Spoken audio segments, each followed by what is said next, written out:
Hi everyone, welcome to Better Than Food Book Reviews. I'm your host, Cliff Sargent. Hope you're doing well. A fan of the show recently asked me how I cope with reading dark and depressing books. Says, hey Cliff, big fan here. In your video interview, favorite authors, death, books, video I did from a while back, this interview, you mentioned going through a dark period of your life and reading literature during it. And you also go on mentioning reading books that push you to your psychological limit, i.e. It in grade 6 and then continuing this throughout your life. What he's referring to is in the 6th grade, I read It by Stephen King. So I wanted to ask, how do you balance reading dark or depressing literature? It's an excellent question. Many of the books I review on this channel could be considered dark, depressing, or both. So I thought about it for a while, and I'd like to suggest 3 things to keep in mind while reading this type of literature. This is all for informational purposes only. I am in no way a medical or health professional of any kind. So how do you manage a balance? There's a big difference in having the courage to confront the dark parts of life and your own mind, and buying into the pessimistic feedback loop, which is just a product of your own fear, resistance, insecurity, whatever you'd like to call it. The idea that you need a balance is obvious, but the practice, maybe not so much. How do we stare at the abyss without falling into it? Here's a comparison. I'm on the ketogenic diet, and if any of you have tried this thing, you know you have to have a very specific balance of macronutrients. Somewhere around 75% fat, 20% protein, and 5% carb. Very low carb. So if you have a dietary imbalance, too many carbs, or too much protein, you'll get kicked out of ketosis. You won't be burning your body fat for fuel anymore, which is the entire point of the diet. Burning your body fat instead of glucose for fuel. In addition, you have to supplement with calcium, potassium, magnesium. You have to make sure you're getting enough sodium. Otherwise, you have to deal with leg cramps or any number of irritating side effects. I wouldn't call it easy, nor would I call it intuitive. However, when you achieve that balance, the energy quality is phenomenal. You have to balance your intake in order to achieve optimal results. You see where I'm going with this? You have to experiment as your body is unique. Give it enough time. Measure properly and make informed decisions. It's the same concept with dark and depressing literature for me. Instead of your body, it's your mind. But as you all know, reading takes a long time. You may not have the time to read positive books when you're reading depressing ones. You have a full-time job and a family and a dog and you're a student. You're busy. You got a life. So what do? Do you have to swear off depressing literature forever? No, of course not. Tip number 1, develop critical thinking skills. Motivational YouTube videos, podcasts, short self-help material, or positive philosophy. Yes, some of that probably seems uncool, totally uncool to talk about or even admit to. We may want to be the person who is able to consume the darkest stuff imaginable, the most depressing, morbid, nihilistic literature ever written, who comes out on the other side totally unscathed because they possess enough self-knowledge to never need anyone's advice, input, suggestions, or tools. In a word, they don't need anyone's help. They don't need to learn anything. Well, that's not me. It never will be. What these motivational YouTube videos provide are tools for critical thinking. And they vary. I mean, you can choose speakers that you want. I think you know where to look for these things. And you will need to think critically when reading something like Journey to the End of the Night.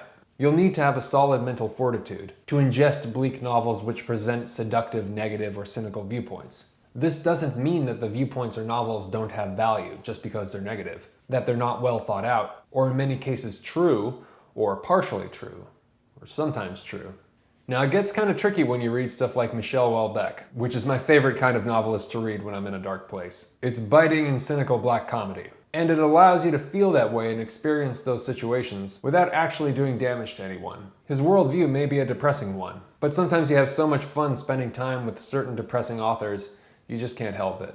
And I think he actually talked about that. I think Houellebecq actually talked about that. You know, when you really love a writer, it means you want to spend time with them. It's you enjoy spending time with them, something like that. But it does mean that you're entering into a viewpoint that may be too easy to automatically accept because it's clever, smart, or charming, because it makes you feel cool or powerful. Be very careful here, because the beauty of literature is that you lose yourself in it. And that's also the danger. And make no mistake, books are dangerous. You can start a book one way, by the time you go through, come out on the other side, you're a totally different person. They can fuck your shit up, dude. Ask any great author, ask anyone who loves to read. Books will change you. They have the power.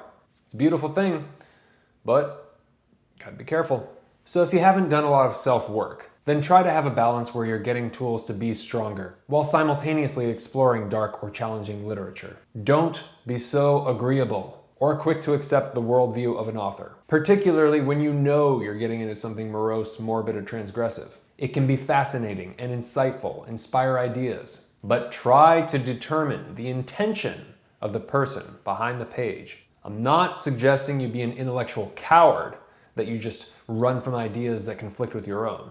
On the contrary, I suggest you read it all if you have the time. But to the degree that you can, know yourself and know what you're getting into. Number 2, don't read depressing books to try and validate negative behavior. I read Thomas Ligotti's The Conspiracy Against the Human Race when I was taking care of my dad who was passing away from stage 4 lung cancer, living with him. It did not go well. It did not help my psychic condition.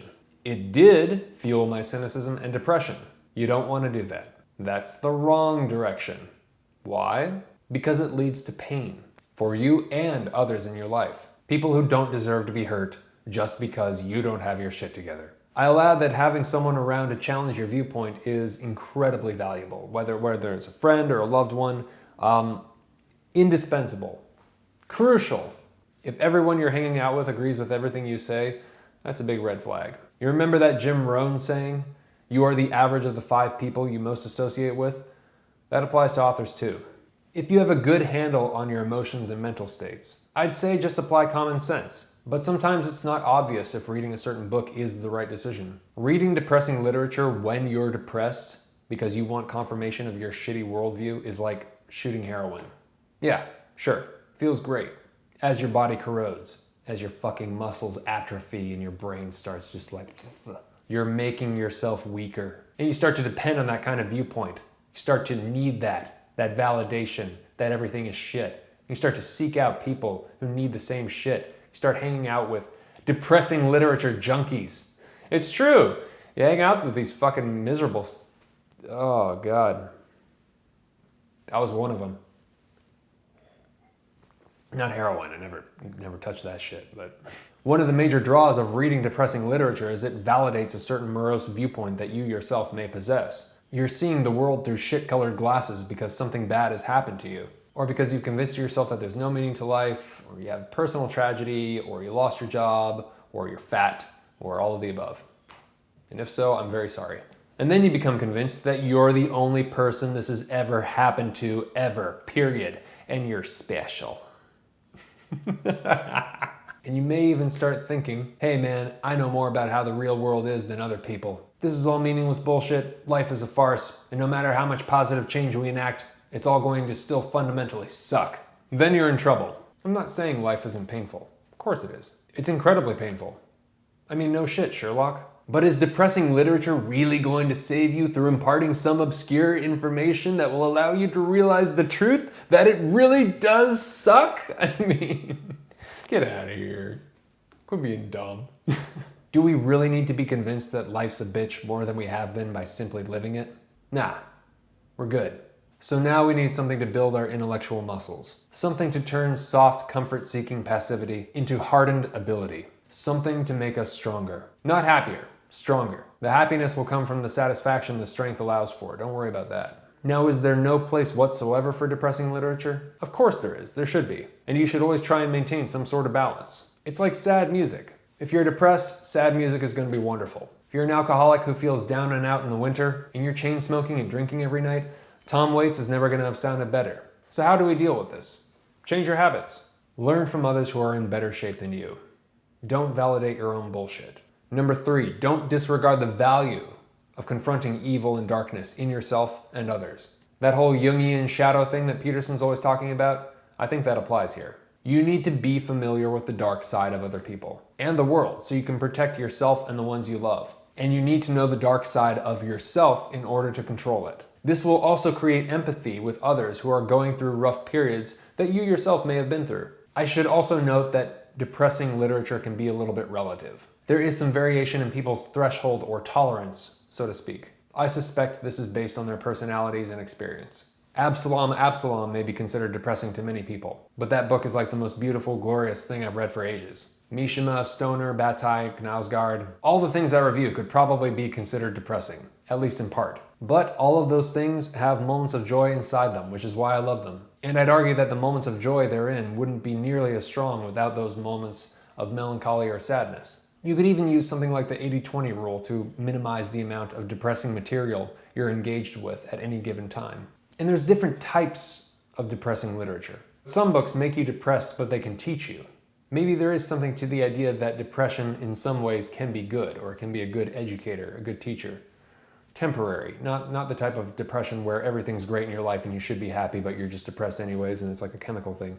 Not that. But maybe depression occasionally allows for meditation on what's actually important, kind of like a meditation on death, or like a memento mori. Meditating on what has happened, what we know to be true and meaningful, what we know causes suffering, and what we know we want to try and stay away from at all costs. Not only culturally speaking, but also on an individual level in ourselves. Chances are you've probably seen sides of yourself, versions of your personality that you really don't care for. Maybe you've had the experience of looking in the mirror and trying to find yourself, but couldn't. You may not know exactly how you got to those places, but you know, to some degree, what you're capable of, what is absolutely worth avoiding, and what you know you should move away from. You may have also found yourself willingly putting yourself in states of misery and depression through the kind of art you're consuming. Saying that depressing literature or music has nothing to do with your melancholy emotional state is like saying you're fat because of genetics and not because you just eat pizza and beer. You may think you're able to handle it, but it's just like anything else, man. The older I get, the more I realize how much I don't know about myself. So I'm trying not to pretend I do. Experimenting is good, but if you're just mindlessly inundating yourself with depressing forms of art, then confused at why you're sad all the time, or your relationships aren't going so well, or you're not motivated to help yourself, or you're out of shape, or whatever, take a good hard look at yourself and what you're doing. Sometimes it's obvious. Speaking from experience, I'm no better than anyone else. I've made this mistake plenty of times. Still make it. Most great literature, in my experience, is in part depressing or melancholy or tragic, in part. Utilizing those elements to create a full spectrum of the human experience in literature is extremely effective. We don't want to read an entirely happy book about entirely happy people, because there's no conflict. That's not life. We know it's bullshit. But the flip side is less obvious because it happens all the time, it seems. A depressing book about depressed people. For some reason, this gets more of a pass as the way things are, or it's revered as the truth more often than the former. Maybe there are far more people suffering than there are those who are happy or grateful or positively engaged with life. That very well may be true. But you need both to tell the truth about what it means to be human. Sure, at some points in your life, you may need depressing literature as a means of coping with a particularly tragic or difficult situation. As in, you need to know you're not the only one who feels that way.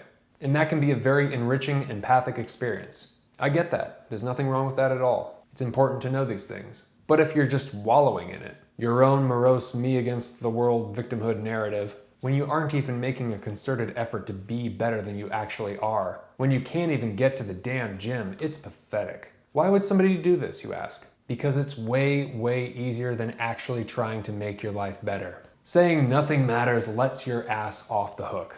Thinking your actions don't define you is a perfect way to place the blame on society, God, nature, your parents, whomever, anyone but you. And that is so damn cliche, it's boring. So just be careful who you read and who you listen to. Be careful when listening to me. Challenge my viewpoints. Really, come at me, bro. Be careful who you read and who you listen to. Weigh these things. I want to hear your input.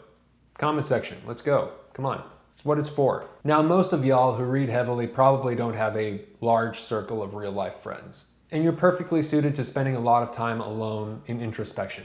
This is all well and good, but I'd be sure to schedule in time where you get out of the house, out of your routine. Routines are awesome. I'm a type A, don't get me wrong, I love them. But sometimes you gotta break that cycle that can weaken you, can stagnate instead of strengthen, right? Keep that in mind too. That's all I got for today. Thank you very much to my anonymous fan for the great question. Always remember, die reading. It's my new slogan. Please subscribe if you have not already. A like on Facebook would be awesome. I'm also on Twitter, Instagram. If you'd like to get in on the book and coffee lottery, we're going to send off a hard copy of the book with a bag of coffee roasted by yours truly for every book review that I do, then you can head over to patreon.com/books are better than food and donate $5 or more per video. If you donate $1 or more per video, you can get access to patron-only reviews and extra special content. And yeah, there's a bunch of stuff on there. Check it out if you like. Also, mugs for sale, description box below. I really appreciate you taking the time to watch. Let me know what you thought. If you have any suggestions for balancing depressing literature yourself, what do you think? What do you think about the stuff I said? What do you think? What are your techniques? Yeah, do you have any tips or advice for any, especially younger readers, or people who are interested in trying to get the most out of the books they're reading, but don't want to get don't want to fall too much into the abyss? Plenty of you are much smarter and experienced than I, so it would be greatly appreciated if you would pass on your wisdom. So thank you very much for watching, everyone. Take care of yourselves. Have a great night. Talk to you soon. Ciao.